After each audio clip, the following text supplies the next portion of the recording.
अस्सलामु अलैकुम and good evening my dear brother and sisters. मैं उम्मीद करता हूं कि आप सब लोग खैरियत से होंगे। अच्छा दोस्तों, आज मैं आपको वेलकम करता हूं लेसन नंबर, ठीक है, लेसन नंबर हमारा है जी आज 48। लेसन नंबर 48 में मैं आपको वेलकम करता हूं जर्मन के लैंग्वेज के, ठीक है।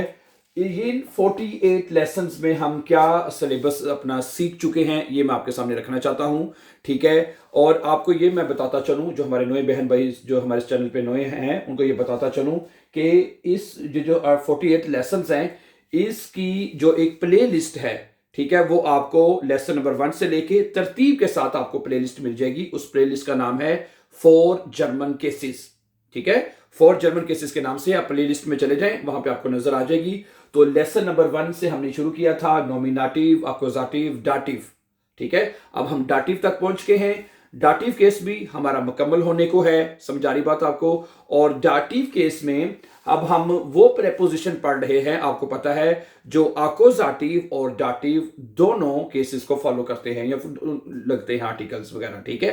तो अब हमारे जो अगर देखा जाए तो हमारे ये दो प्रेपोजिशन रह गए हैं। एक रह गया है फॉर और एक रह गया है यूबर। ये दो प्रेपोजिशन हमारे रह चुके हैं, ठीक है। ओके, ठीक है। कुछ प्रेपोजिशन तो ऐसे है ना, जो जब हमने अक्यूजेटिव पढ़ा था तो अक्यूजेटिव के प्रेपोजिशन थे 5-6, ठीक है। और कुछ 10 प्रेपोजिशन ऐसे हमने पढ़े थे, ठीक है। वो हमने 1 बाय 1 करके इस लेसन इनमें अपलोड कर चुके हैं, ठीक है, जो सिर्फ डाटिव केस को फॉलो करते हैं, ठीक है। फिर उसके बाद अब कुछ प्रेपोजिशन हमने वो पढ़ रहे हैं, जैसे जिसमें अन है, आउफ है, इन है, मतलब कि नेबन है, स्विशन है, हिंटर है, उंटर है। ये तमाम वो प्रेपोजिशन हैं जो कि अक्यूजेटिव के साथ साथ डाटिव केस को भी फॉलो करते हैं, ठीक है। तो आज हम पढ़ेंगे प्रेपोजिशन फॉर के बारे में पढ़ेंगे, ठीक है। ये हमारा सेकंड लास्ट है। उसके बाद हमारा जो आखिरी है ये हमारा लेसन नंबर 49 में जो यूबर प्रेपोजिशन है ये भी हमारा मुकम्मल हो जाएगा, ठीक है जी। चलें फिर, तो आज हम ये प्रेपोजिशन शुरू करते हैं, ये वाला फॉर। और जैसा कि आप जानते हैं कि अगर जुमला जो हम उसमें अगर मूवमेंट हो रही है, अगर हरकत हो रही है, यानी कि अगर वो हिन की सिचुएशन में है जुमला, तो यानी तो फिर है ये एज अ अक्यूजेटिव लिखा जाएगा, ठीक है। अगर सिचुएशन है वो की यानी कहां की, तो फिर हम डाटिव को फॉलो करते हैं। ऐसा ही है ना, वेरी गुड। अब मैं कुछ एग्जांपल रखूंगा कि और सीखेंगे कि ये फॉर प्रेपोजिशन इसका उर्दू में क्या मतलब है और इसको हम कहां कहां पे इसको यूज कर सकते हैं, ठीक है जी। सबसे पहले मैं इसको आप यूज करेंगे जगह के लिए। किसके लिए? जगह के लिए। जगह के लिए मतलब कौन सी जगह के लिए? अगर आप बताते हैं जगह किसी चीज के बिल्कुल सामने है जी। फर्ज करें अगर आप कहते हैं, मैं कुछ एग्जांपल आपके सामने रखता हूं, मतलब अगर आप कहते हैं कि कुत्ता घर के सामने बैठा है, कुत्ता जो है घर के सामने बैठा है, ठीक है। तो ये जुमला क्या बनेगा देखेंगे जरा गौर से। देयर हुंड सिट्स्ट, ठीक है, बैठा है फॉर देम हाउस, फॉर देम हाउस। हाउस का आर्टिकल क्या होता है? 10 होता है, यू नो दैट। और डाटिव केस में जो 10 आर्टिकल है वो देम में चेंज हो जाता है, तो यह आ जाएगा फॉर। अब यहां पे क्योंकि कुत्ता वहां यहां पे है, वो कहां कहां बैठा है कुत्ता? कुत्ता घर के सामने बैठा हुआ है, ठीक है। तो ठीक है, इसलिए ये जुमला डाटिव होगा ना कि अक्यूजेटिव, क्योंकि इसमें कोई मूवमेंट नहीं हो रही, कोई हरकत नहीं हो रही, ठीक है। तो क्या बनेगा? देयर हुंड सिट्स फॉर देम हाउस, कुत्ता घर के सामने बैठा है, तो फॉर आएगा, ठीक है। अच्छा, अगर आप कहते हैं, अब इसका देखिए अक्यूजेटिव की एग्जांपल देख लें। अगर आप कहते हैं कि मैं साइकिल दरवाजे के सामने रख रहा हूं, हैं, साइकिल को आप कहां रख रहे हैं जी? दरवाजे के सामने रख रहे हैं। साइकिल है, आप रखने जा रहे हैं, मूवमेंट हो रही है, तो ऐसा अक्यूजेटिव होगा। तो जुमला क्या बनेगा है, जरा देखिएगा। इश स्टेले, ठीक है जी, इश स्टेले मैं रख रहा हूं। किसको रख रहे हैं जी? 10 फाराट, ठीक है, 10 फाराट यानी मैं साइकिल को रख रहा हूं। कहां रख रहे हैं जी? घर के सामने। फॉर 10 हाउस या फॉर वो दरवाजा लिखा हुआ है, for the tour, for the tour. दरवाजे का आर्टिकल क्या होता है? दी। तो अक्यूजेटिव में दी आर्टिकल चेंज नहीं होता, तो दी हमने लिख दिया, ठीक है। इस स्टेले 10 फाराज, मैं साइकिल खड़ी कर रहा हूं फॉर दी टूर, दरवाजे के सामने। होगी क्लियर बात? अभी एज अक्यूजेटिव होगा, ठीक है। कहाँ रख को, यानी कि कहाँ साइकिल को आप wohin, ठीक है, wohin stellst du, कहाँ किस जगह पे रख रहे हो, तो आप उसको रख रहे हैं दरवाजे के सामने, ठीक है, फॉर दी टूर। ओके, अगर हरकत होगी तो आप उसको एज अक्यूजेटिव लेंगे, ठीक है। अगर उसमें हरकत नहीं हो रही, जैसे कि पहला जुमला है कुत्ता जो है वो घर के सामने बैठा है, no movement, as a dative होगा। अगला जुमला देखें, गाड़ी स्कूल के सामने खड़ी है, गाड़ी खड़ी हुई है, कहां खड़ी, स्कूल के सामने खड़ी है। समझा रही बात आपको? तो ये भी गाड़ी वहां पे खड़ी हुई है, हरकत मूवमेंट नहीं हो रही, यानी अब गाड़ी खड़ी नहीं कर रहे या लेके जा रहे, तो इसका मतलब हरकत नहीं हो रही, तो ये ऐसे डाटिव होगा।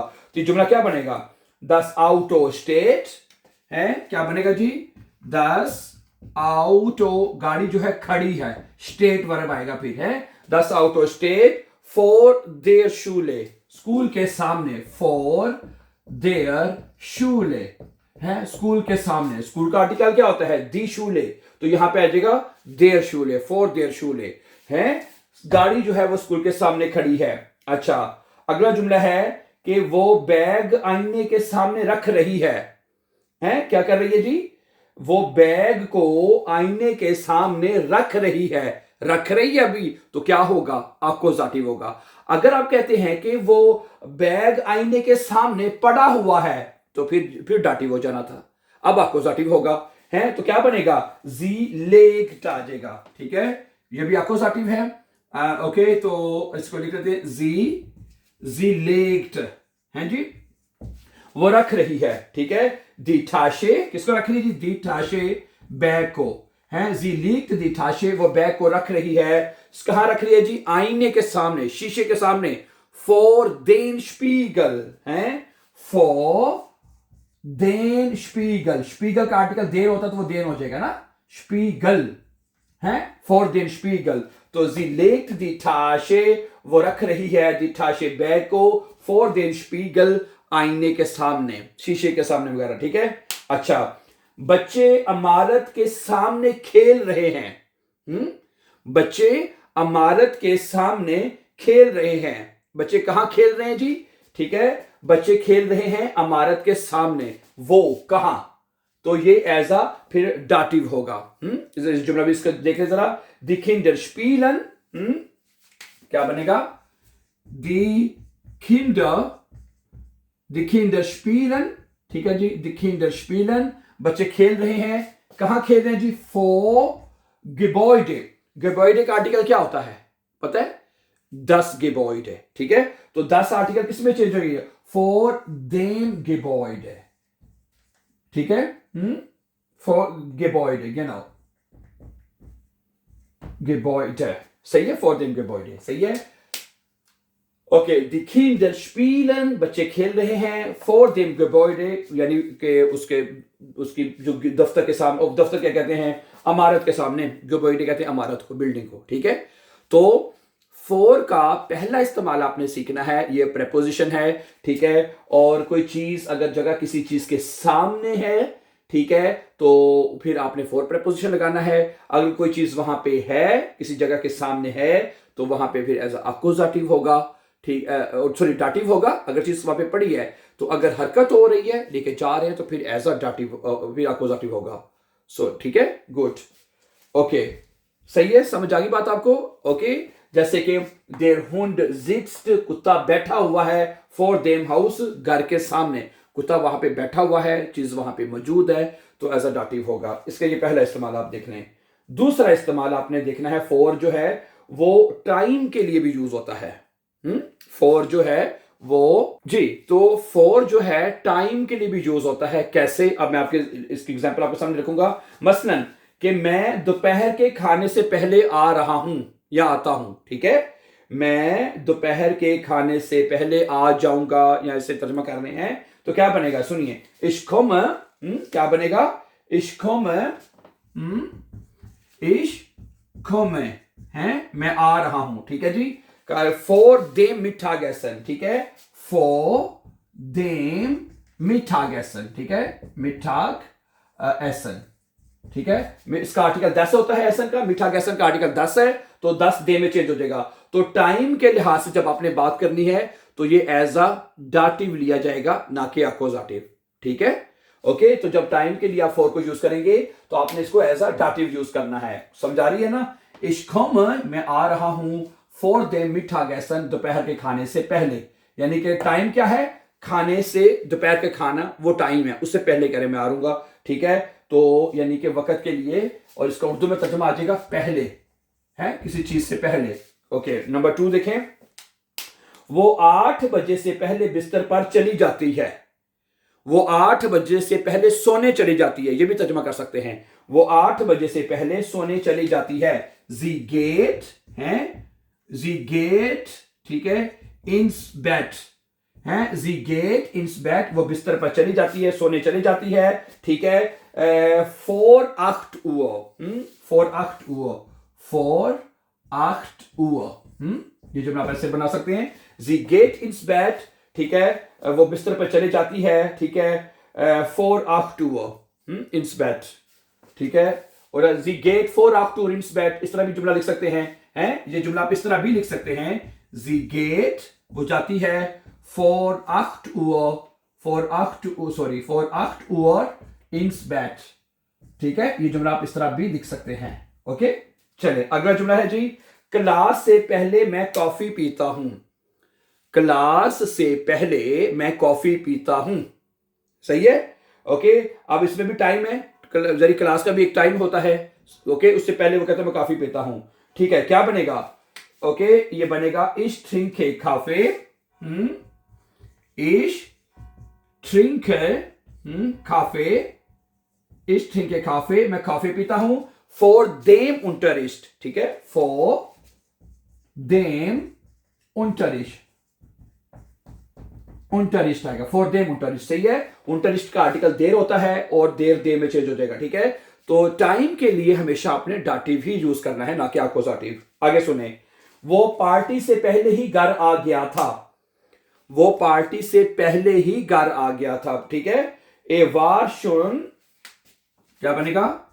ए वार schon, ठीक है, ए वार schon for their party, for their party, ठीक है, दा आखिर में दा लगा लेते हैं, वहां पे था। ठीक है, ए वार schon दा, ऐसे भी लिख सकते हैं, ए वार schon दा फॉर देयर पार्टी, है जैसे मर्जी लिख लें। ठीक है, ए वार वो था, schon पहले ही, schon ऑलरेडी पहले, फॉर देयर पार्टी पार्टी से पहले, दा वहां पर था।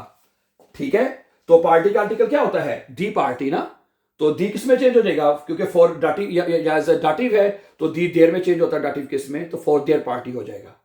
समझा रही है आपको बात ना? ठीक है, तो for my dear brother sisters time के लिए भी यूज हो रहा है। ठीक है, तो ये दूसरा इस्तेमाल है। पहला जगह के लिए इस्तेमाल आपने सीखा। ठीक है, और इसके कुछ जुमले अगर मैं आप चाहूं तो आप कुछ भी और भी देख सकते हैं। हम वीकेंड से पहले रवाना हो जाएंगे, हैं, हम वीकेंड से पहले रवाना हो जाएंगे। टाइम, अब वीकेंड का यहाँ पे टाइम है। ठीक है, वी आर राइजन, आ जाएगा नजर, गुड, क्या बनेगा जी? वी आर राइजन, ठीक है, we are risen for them वोखनएंडे, फॉर 10 वोखनएंडे होता है तो देम वोखनएंडे हो जाएगा ना। ठीक है, फॉर देम वोखनएंडे, आगे अब, ठीक है, अब राइजन रवाना हो जाना। ठीक है, वी राइजन फॉर देम वोखनएंडे, अब हम वीकेंड से पहले रवाना हो जाएंगे। ठीक है, ये जो वर्ब है ना, अब राइजन है, अब राइजन, ये ट्रेनन बार है, इसलिए अब जो हमने एंड पे लिखा है। ओके, गुड, ठीक है, तो ये था फॉर का इस्तेमाल, यूज नंबर 2, जो कि आपको सीखना है। पहले जगह के लिए हो गया, उसमें अकोजाटिव और डाटिव दोनों होंगे, और टाइम के लिए जब आपने इसको सीखना तो वो सिर्फ एज अ डाटिव होगा। ठीक है, गुड। अब आगे चलते हैं, इसका तीसरा इस्तेमाल जो हमको सीखना होगा, एक सेकंड से उठाइएगा बेटे। ठीक है, वो क्या है, ये भी आपके सामने रख देते हैं जी। वो है जी, किसी वजह से, ये मैं आपके सामने लिख देता हूं। एक कहता है वजह, कोई वजह अगर आपने बतानी है, अगर आपने कोई डर की बात करनी है, या आपने कोई एहतराम वगैरह शो करना है। ठीक है, तो एहतराम है, रिस्पेक्ट वगैरह को शो करनी है, तो आपने फॉर लगाना है। वजह, डर, एहतराम, इसके लिए भी फॉर लगेगा। ठीक है, मसलन मैं खौफ से कांप रहा हूं, आप कांप रहे हैं, किससे कांप रहे हैं? खौफ से, डर की वजह से आप कांप रहे हैं, ठीक है। तो क्या बनेगा, इश सिट रे, ठीक है, सिट रे, ई आर ई, ठीक है। इस सिट रे मैं कांप रहा हूं फॉर आंगस्ट, है, खौफ की वजह से, ठीक है, फॉर आंगस्ट आएगा। अच्छा, नंबर 2 देखें, वो खुशी से रो रही है, जी वाइट, क्या बनेगा जी, जी वाइट, वो रो रही है फॉर फ्रॉइड, है, इसमें आर्टिकल लगाने की जरूरत नहीं है आपको, ठीक है। इसमें यानी कि आपने कोई मतलब कि कोई एक्सप्रेशंस बताने हैं, खुशी, गमी, डर, खौफ वगैरह, एहतराम, है, एक तो उसमें फॉर लगेगा, आर्टिकल्स लगाने की इसमें कहता है आपको जरूरत नहीं है फिलहाल, ठीक है। अच्छा, ओके, अच्छा, आगे है कि उसे उसे अपने वालिदैन की इज्जत है, या वो उसे अपने वालिदैन की इज्जत है। अब ये क्या बनेगा, air heart respect, air heart respect, है, एयर हार्ट रिस्पेक्ट, उसको इज्जत है, ठीक है, फॉर जाइनन एल्ट्रन, अपने मां बाप की, ठीक है, फॉर जाइनन एल्ट्रन, है, जाइनन एल्ट्रन, ELTERN, एल्ट्रन है। एल्ट्रन का आर्टिकल क्या होता है पता है, दी एल्ट्रन, है। तो दी किस में चेंज होता है, डाक्टिव किस में बताएं, दी जो होता है वो देन में चेंज होता है, तो जाइन आर्टिकल में EN आ जाएगा, जाइनन, ठीक है। अब कहते हैं एयर हार्ट रिस्पेक्ट, वो रिस्पेक्ट यानी एहतराम रखता है, ठीक है, फॉर जाइनन एल्ट्रन, अपने मां बाप के लिए, फॉर आएगा, ठीक है, एहतराम की बात होगी, ठीक है। इशहाब रिस्पेक्ट फॉर ईनन, मैं आपके लिए एहतराम रखता हूं। इशहाब रिस्पेक्ट फॉर माइनम शेफ, मैं अपने बॉस के लिए एहतराम रखता हूं, ठीक है, तो फॉर लगाना है आपने। अच्छा, अगला कहता है थकन की वजह से मैं मजीद नहीं पढ़ सकता, थकन की वजह से, है, थकन की वजह से मैं मजीद नहीं पढ़ सकता। अब इसमें वजह बतानी है, तो वजह क्या है, थकन, तो फिर फॉर लगेगा, ठीक है जी। फॉर म्यूडिशकाइट, क्या बनेगा, फॉर म्यूडिश, है, म्यूडिशकाइट, है, म्यूडिशकाइट, थकन की वजह से, कान इश निष्ट मेयर लेजन, ठीक है, कान इश निष्ट मेयर लेजन, मैं ज्यादा पढ़ नहीं सकता, है। समझा की बात आपको डियर ब्रदर सिस्टर जी, ठीक है। और इसके बाद एक जुमला और देख लें, बच्चा कुत्ते से छुप रहा है, डर आ जाएगा इसमें, बच्चा कुत्ते से छुप रहा है, द स्किन्ड, क्या बनेगा, द स्किन्ड, है, द स्किन्ड, बच्चा जो है फिस्टेक्ट, बच्चा जो है छुप रहा है, ठीक है, जिश, बच्चा खुद छुप रहा है, for them Hund, for them Hund, okay. इसमें भी आर्टिकल आपका देर दे में चेंज हो जाएगा, हुंड का आर्टिकल देर होता है ना, तो देर दे में चेंज हो जाएगा, है। द स्किन्ड फिस्टेक्ट जिश, कुत्ता छुप रहा है, फॉर देम हुंड, यानी कि कुत्ते से, सही है। तो वजह, अभी वजह भी हो सकती है, यहाँ पे कुत्ता, बच्चा क्यों छुप रहा है, उसके डर की